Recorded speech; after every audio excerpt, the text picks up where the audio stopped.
Bismillahirrahmanirrahim. Assalamualaikum warahmatullahi wabarakatuh. Untuk kali ini Pak Ferry akan memberikan satu materi yang dimana materi tentang sistem produksi. Sistem produksi mungkin dari kemarin sudah mencari-cari sumber dari Google tentang sistem produksi, dan salah satu sistem produksi ini Pak Ferry rangkum dalam materi slide.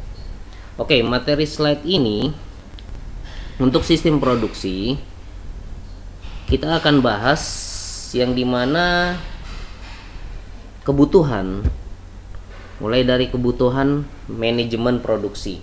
Nah, manajemen produksi itu mungkin kalau kita melihat di sini, produksi sering diartikan sebagai aktivitas yang ditujukan untuk meningkatkan masukan input maupun output. Ya, input itu adalah masukan dan menjadi keluaran output. Nah, dengan demikian maka kegiatan usaha seperti dijumpai pada perusahaan banyak sekali. Contoh, kalau misalnya kita lihat perusahaan sekarang itu seperti ada perusahaan angkutan, transportasi, asuransi, bank, pos, telekomunikasi, manajemen, juga kegiatan produksi yang lainnya. Banyak sekali. Kalau misalnya kita melihat di sini, melihat gambar secara skematis, sistem produksi dapat digambarkan sebagai berikut. Nah, di sini ada proses transformasi produksi, ada material, manusia, modal, energi. Nah, di sini adalah inputnya. Ya, input. Kalau misalnya melihat dari inputnya di sini, terjadilah output. Output ini bisa berupa menjadi barang, bisa juga berupa menjadi jasa. Nah, ini adalah salah satu input output dalam sistem produksi. Kalau misalnya kita lihat transformasi produksi bisa dibedakan. Di antaranya seperti apa? Job shop. Nah, job shop itu apa? Job shop itu transformasi produksi bekerja bila ada pesanan aja.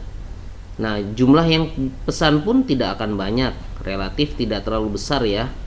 Kenapa? Karena jenis produk yang dipesan tidak standar sesuai dengan permintaan konsumen. Jadi itu tergantung pemesanan konsumen. Ya, jadi kalau dibilang tidak terjadinya repeat order karena itu bisa jadi pesanan khusus. Itu namanya job shop. Untuk flow shop, di sini terjadinya transformasi produksi akan selalu bekerja baik ada pesanan maupun tidak. Jumlah pesanan biasanya relatif besar. Nah, kalau misalnya dilihat dari jenis ini, jenis produksinya standar. Karena apa? Flow shop dapat dibedakan seperti flow line atau batch, assembly line sama continuous. Untuk penjelasan bisa dibaca di bukunya di situ. Selanjutnya kalau misalnya kita lihat project. Nah, ini adalah salah satu gambarannya. Salah satu jenisnya yang tadi, yang ini ya. Nah, ini transformasi produksi. Nah, ada juga project. Project adalah bentuk spesial dari transformasi produksi di mana hanya ada satu atau beberapa pesanan yang spesifik dari konsumen. Jadi konsumen meminta sesuai dengan desainnya atau sesuai dengan permintaannya atau gambarannya. Jadi produksinya sesuai dengan permintaan konsumen tapi spesifik, jelas. Nah, itu adalah project. Kalau misalnya dilihat dari gambaran, di sini karakteristik umum dari ketiga jenis transformasi ini dapat dilihat pada gambar. Nih, gambar berikut ini ya. Di sini terjadi volume produksi. Nah, volume produksi ini bisa dikatakan volumenya, nah seperti ini, ada project, job shop, nah ada juga flow shop. Nah, ini seperti ini ya. Ini gambaran dari transformasi produksi. Oke, kalau transformasi produksi ini, gambaran ini ada terjadinya skill karyawan. Kalau skill karyawan itu akan mengikuti project sesuai pemesanan tadi dari job yang diterima. Nah, di sini juga flow shop.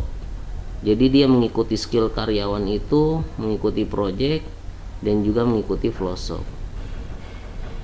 Untuk peralatan yang dibutuhkan oleh karyawan tersendiri itu general.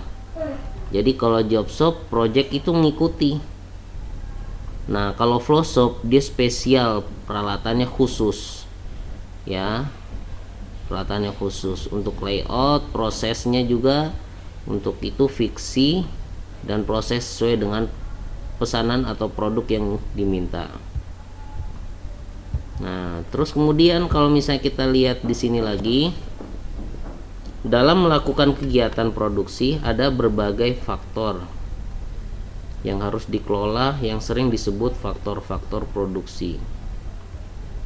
Nah, faktor-faktor produksi ini bisa dikatakan faktor yang sangat penting.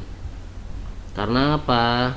Berbagai faktor yang harus dikelola yang sering disebut adalah faktor produksi, antaranya material atau bahan, mesin atau peralatan, manusia atau karyawan, modal atau uang. Manajemen yang akan memfungsionalisasikan keempat faktor yang lain ini sangat berhubungan.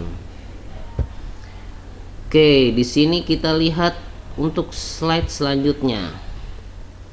Nah, dengan demikian, kalau kita lihat manajemen operasi berkaitan dengan pengelolaan faktor-faktor produksi sedemikian rupa sehingga keluaran output yang dihasilkan sesuai dengan permintaan konsumen baik kualitas, harga maupun waktu penyampaiannya. Sekilas bisa disebutkan dan uraian di atas bahwa manajemen produksi operasi bertanggung jawab atas dihasilkannya keluaran output baik yang berupa produk maupun jasa yang sesuai dengan permintaan konsumen dan kebutuhan konsumen dengan kualitas yang baik dan bisa terjangkau serta disampaikan tepat pada waktunya.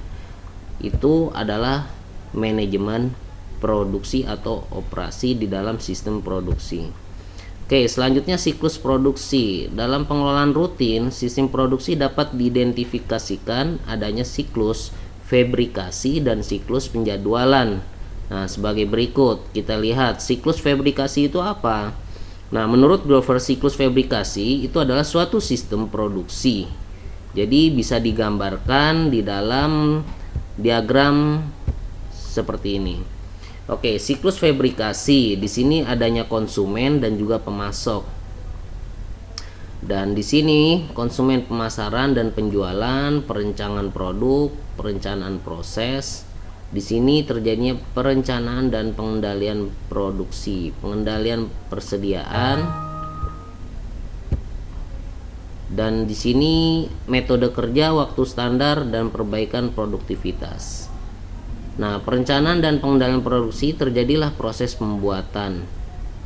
Nah, terjadi pembuatan, pemasok ini penerima, konsumen, pengiriman dan pengiriman ini diberikan ke konsumen.